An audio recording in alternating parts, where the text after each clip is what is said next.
নমস্কার, শুভ মধ্যাহ্ন।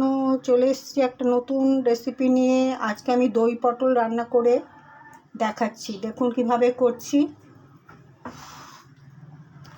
তেল গরম হয়ে গেছে, আমি পটলটা আগে ভেজে নিচ্ছি। এই উপকরণগুলো আমার লাগবে: পটল, পেঁয়াজ, আর এই দইটা ফেটিয়ে রেখেছি। এর মধ্যে একেবারে মিষ্টিটা দিয়ে নিয়েছি। আর একটু একটু জিরের গুঁড়ো দেবো, আর একটু সামান্য একটু হলুদের গুঁড়ো দেবো। এটা মূলত সাদা রঙের রান্না, হলুদটা একদম বেশি দেবেন না। দিয়ে দিচ্ছি একটু নুন,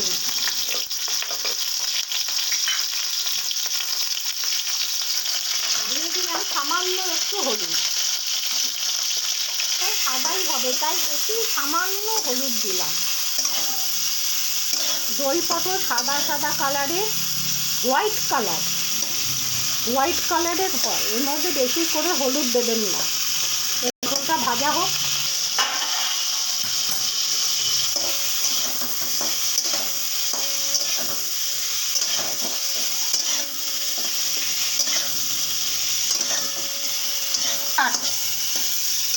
পটলগুলো অত্যন্ত বেশি রকম ভাজবেন না। এবার আমি তুলে নিচ্ছি।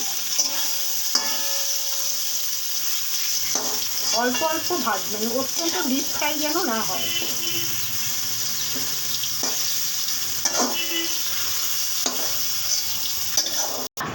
দিয়ে দিচ্ছি একটা শুকনো লঙ্কা ফোড়নে, আর একটুখানি তেল দিচ্ছি, আর একটু তেল লাগবে। দিয়ে দিচ্ছি একটু কালো জিরা ফোড়নে।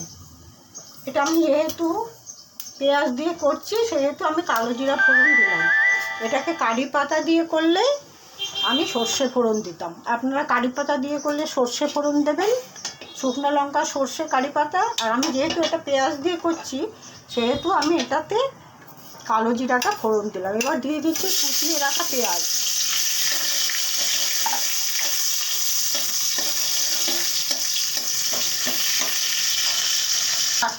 দিয়ে দিচ্ছি সামান্য একটু জিরের গুঁড়ো।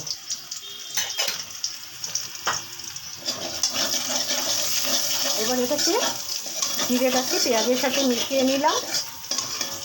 আগে দইটাকে ফেটিয়ে রেখেছিলাম এবং এটার মধ্যে আমি চিনিটা অ্যাড করে দিয়েছি। ফেটানোর সময় চিনি অ্যাড করে দিয়েছি। এবার এটাকে আমি দিয়ে দিচ্ছি। দিয়ে গ্যাসের ফ্লেমটাকে একদম লো করে দেবেন। লো ফ্লেমে এটাকে করবেন, তা না হলে দইটা কেটে যায়।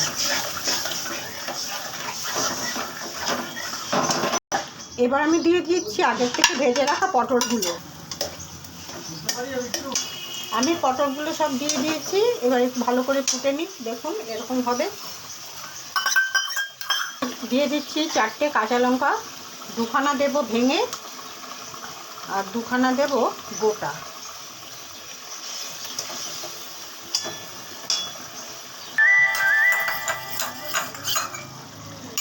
দিয়ে দিচ্ছি আরেকটুখানি এই বাটিতে চিনিটা দিয়েছিলাম, চিনিটা ভালো করে মিশিয়ে নিয়ে জলটা দিয়ে দিলাম।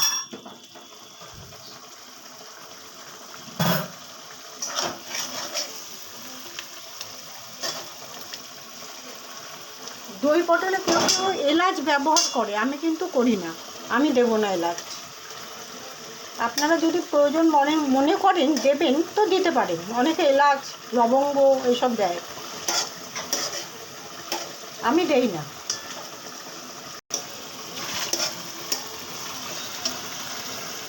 দুটো তেজপাতা দিয়ে দিলাম। তেজপাতাটা মূলত আমি সব শেষে দিই।